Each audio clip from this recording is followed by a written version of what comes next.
ನಮಸ್ಕಾರ ಸ್ನೇಹಿತರೆ, ಸಿಂಪಲ್ ಆಗಿ ಒಂದು ಅಡುಗೆಗೆ ಸ್ವಾಗತ. ಇವತ್ತು ಶಿವರಾತ್ರಿ ಪ್ರಯುಕ್ತ ನೈವೇದ್ಯಕ್ಕೆ ತುಂಬ ಸರಳವಾದ ಒಂದು ಹಾಲು ಹೇಗೆ ಮಾಡೋದು ಅಂತ ನೋಡೋಣ.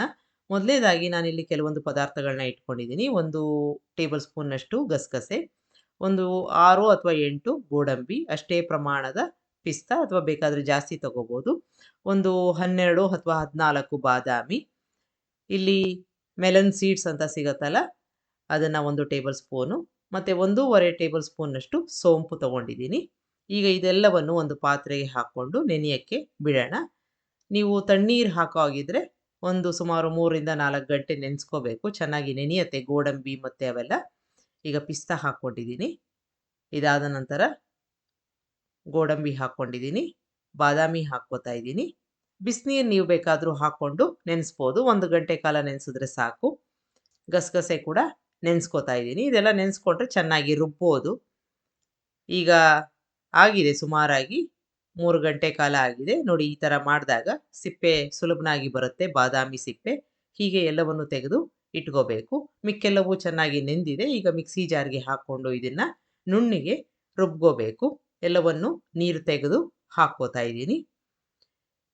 ಗಸಗಸೆ ಕೂಡ ಹಾಕ್ಕೋತಾ ಇದ್ದೀನಿ.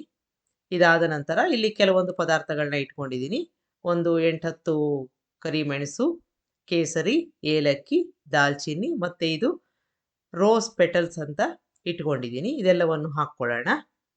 ಈಗ ಮೆಣಸು ಹಾಕ್ಕೊಂಡಿದ್ದೀನಿ, ಏಲಕ್ಕಿ ಹಾಕ್ಕೊಂಡಿದ್ದೀನಿ, ಜೊತೆಗೆ ದಾಲ್ಚಿನ್ನಿ ಹಾಕ್ಕೋತಾ ಇದ್ದೀನಿ. ಈಗ ಗುಲಾಬಿ ಪೆಟಲ್ಸ್ನ ಹಾಕ್ಕೊಂಡಿದ್ದೀನಿ. ಕೊನೆಯಲ್ಲಿ ಒಂದು ಚಿಟಿಕೆಯಷ್ಟು ಕೇಸರಿ ಹಾಕ್ಕೊಂಡು ಸ್ವಲ್ಪ ಹಾಲನ್ನು ಸಹ ಹಾಕ್ಕೊಂಡು ನುಣ್ಣಿಗೆ ರುಬ್ಕೋಬೇಕು. ನೆಂದಿರೋದ್ರಿಂದ ತುಂಬ ಚೆನ್ನಾಗಿ ನುರಿಯತ್ತೆ. ಈ ಥರ ಪೇಸ್ಟ್ ಮಾಡ್ಕೊಂಡಿದ್ದೀನಿ.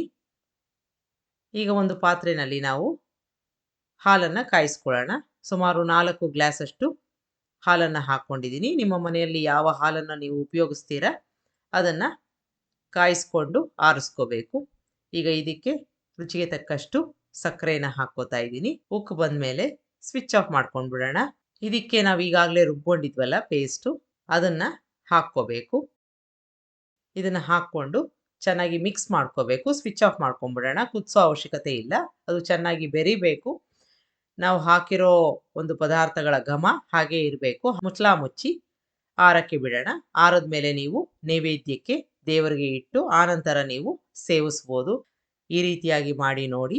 ನಿಮಗೆ ರೆಸಿಪಿ ಇಷ್ಟ ಆದಲ್ಲಿ ಲೈಕ್ ಮಾಡಿ, ಶೇರ್ ಮಾಡಿ, ಕಮೆಂಟ್ ಮಾಡಿ. ನನ್ನ ಚಾನಲ್ಗೆ ಸಬ್ಸ್ಕ್ರೈಬ್ ಮಾಡಿ. ನಮಸ್ಕಾರ.